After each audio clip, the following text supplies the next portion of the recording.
Bonjour, au cours de notre présentation, on va vous parler de l'intimidation. On va vous dire c'est quoi en gros, Les sortes d'intimidation, le sentiment de la victime et de l'intimidateur. les histoires vécues, On va vous dire quoi faire pour que ça l'arrête. si t'en es témoin, quoi faire. On va vous montrer une fin heureuse de ce qui peut arriver si vous écoutez ce qu'on dit dans la vidéo. Puis si vous n'écoutez pas ce qu'on dit dans la vidéo, une fin malheureuse. L'intimidation, c'est quand on se moque de toi, qu'on te donne des surnoms, qu'on te menace sur le web, que ce soit sur Facebook, sur Twitter, en texte, au téléphone, peu importe, qu'on t'humilie, qu'on t'exclut. C'est pas une taquinerie ni une simple chicane d'amis qui se règle du jour au lendemain puis qu'on oublie. Ça se répète, c'est de jour après jour, ça fait toujours plus mal. On se sent faible, on n'a plus la puissance de se lever tous les matins, on a peur d'aller à l'école, on dépourvu, mal à l'aise par la personne qui nous intimide, impuissant parce qu'on ne sait pas quoi faire, puis très seul. Faut jamais tolérer l'intimidation, faut toujours la signaler quand on est témoin parce que au bout du compte, si tu continues à endurer, tu seras plus capable. Ok, ben là on va vous parler des sortes d'intimidation. Il y en a plusieurs, mais on va vous en dire quelques-unes. Il y a physique, c'est quand tu frappes ou tu pousses une personne. Il y a verbal, tout ce qui est insulte, dire quelque chose de méchant sur quelqu'un d'autre. Social, rouler des yeux quand une personne te parle, t'éloigner de quelqu'un. La cyberintimidation sur les réseaux sociaux comme Facebook, Twitter, par texto, par email. Il y a la religion.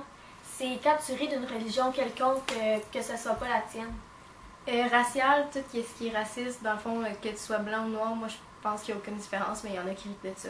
Sexiste, c'est, admettons, tu parles pas à une fille parce que t'es un garçon ou le contraire. Ou bien rire des handicaps.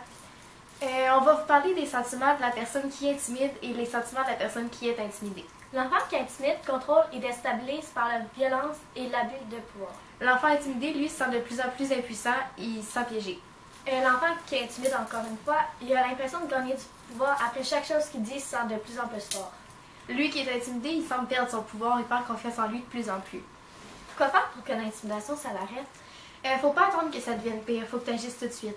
Affirme-toi, reste calme, ça sert à rien de te fâcher. Reste avec des amis, en gang, t'as moins de chances de te faire intimider, puis en plus, tu peux mieux te défendre.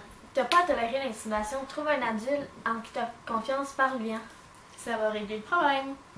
Quoi faire si t'es témoin d'intimidation? Si t'es témoin, t'as une grande responsabilité. Tes réactions peuvent encourager ou décourager l'intimideur. Si t'es spectateur, t'es dans le problème, fait agis. Signaler, c'est pas stouler. Stouler, c'est pour causer du tort à la personne que tu stoules, tandis que signaler l'intimidation, tu peux juste aider. Offre ton aide à la victime, affiche-lui ton soutien.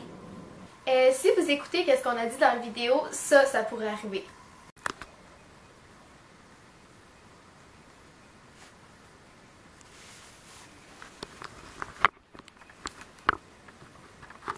Si vous écoutez pas ce qu'on vous dit, ça pourrait arriver.